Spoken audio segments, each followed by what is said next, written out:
নমস্কাৰ বন্ধু বান্ধৱীসকল, মোৰ চেনেল AssRawStudygলৈ আপোনালোক সকলোকে স্বাগতম জনাইছোঁ। আশা কৰিছোঁ সকলো ভালে আছে। বন্ধুসকল, এইটো মোৰ নতুন চেনেল আৰু এইটো মোৰ প্ৰথম ভিডিঅ' এই চেনেলটোত।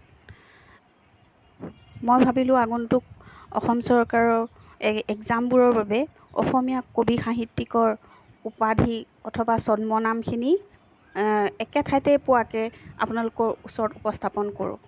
সেই উদ্দেশ্য লৈ আপোনালোকৰ ওচৰলৈ এই ভিডিঅ'টো আগবঢ়ালোঁ। ভিডিঅ'টো শেষলৈকে চাব আৰু চাই যদি কিবা ভুল হয় কমেণ্ট কৰি জনাব, মই নথৈ আনন্দিত হ'ম। আৰু চেনেলটো ছাবস্ক্ৰাইব কৰি দিব, আগলৈও এনেধৰণৰ ভিডিঅ' যাতে আপোনালোকে পাই থাকে। আহকচোন ভিডিঅ'টো আৰম্ভ কৰোঁ।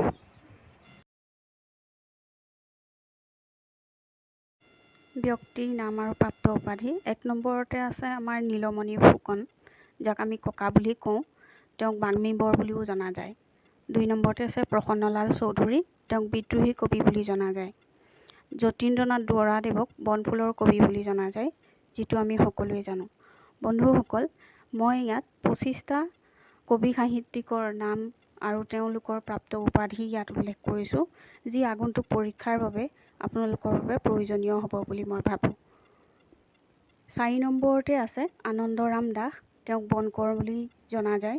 লক্ষ্মীনাথ বেজবৰুৱাদেৱ, যাক আমি সকলোৱে ৰসৰাজ আৰু সাহিত্যৰ ৰথী বুলি জানো। কমলাকান্ত ভট্টাচাৰ্যদেৱক অগ্নিকবি বুলি জনা যায়। আনন্দ চন্দ্ৰ বৰুৱাদেৱক প্ৰেম আৰু ৰ'দালিৰ কবি বুলি জনা যায়। বন্ধুসকল, মই এয়া সকলোখিনি নেটৰ পৰা চাৰ্চ কৰি উলিয়াইছোঁ। যদি কিবা ভুল হৈছে আপোনালোকে প্লিজ কমেণ্ট কৰিব। আশা কৰিছোঁ ভিডিঅ'টো শেষলৈকে চাই ভাল পাব, যিহেতুকে এইকেইটা দৰকাৰীয়ে হয়।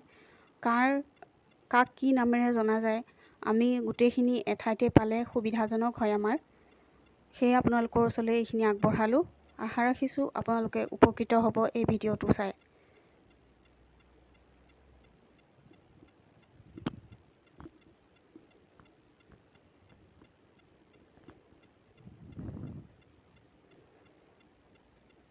আঠ নম্বৰতে আছে ব্ৰজনাথ শৰ্মা, যাক অভিনয়াচাৰ্য বুলি কোৱা হয়।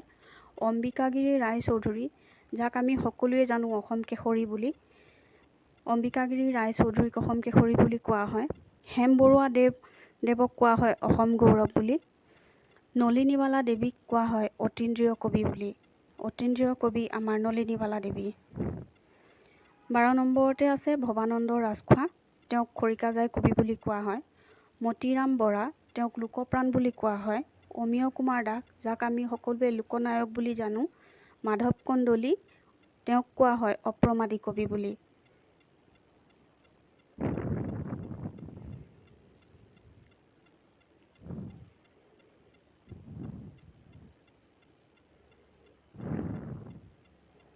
ষোল্ল নম্বৰতে আছে কনকলতা, যাক আমি বীৰবালা বুলি কওঁ। বীৰবালা কোন? কনকলতা। ছৈয়দ আব্দুল মালিক হৈছে গল্প সম্ৰাট। ৰুদ্ৰ বৰুৱা হৈছে লুইত কোঁৱৰ। লুইত কোঁৱৰ কোন? ৰুদ্ৰ বৰুৱা। আনন্দ চন্দ্ৰ আগৰৱালাক ভাঙনি কোঁৱৰ বুলি কোৱা হয়। ভাঙনি কোঁৱৰ কাক কোৱা হয়? আনন্দ চন্দ্ৰ আগৰৱালাদেৱক ভাঙনি কোঁৱৰ বুলি কোৱা হয়। 20 নম্বৰতে আছে কৃষ্ণকান্ত সন্দিকৈ, তেওঁক পণ্ডিত প্ৰবৰ বুলি কোৱা হয়।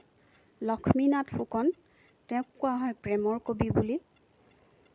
22 নম্বৰতে আছে অতুল চন্দ্ৰ হাজৰিকা, তেওঁক কোৱা হয় তপোবনৰ কবি। তপোবনৰ কবি বুলি অতুল চন্দ্ৰ হাজৰিকাক কোৱা হয়।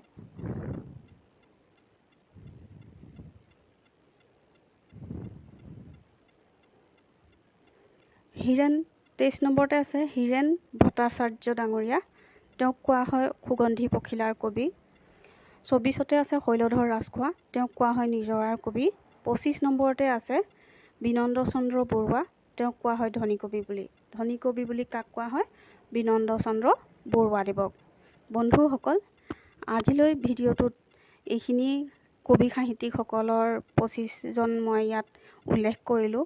যদি আপোনালোকক আৰু এনেধৰণৰ ভিডিঅ' লাগে তেতিয়াহ'লে চেনেলটো ছাবস্ক্ৰাইব কৰিব, লগতে কমেণ্টত জনাব আপোনালোকক কেনেকুৱা ধৰণৰ ভিডিঅ' দৰকাৰ। আগুনটোক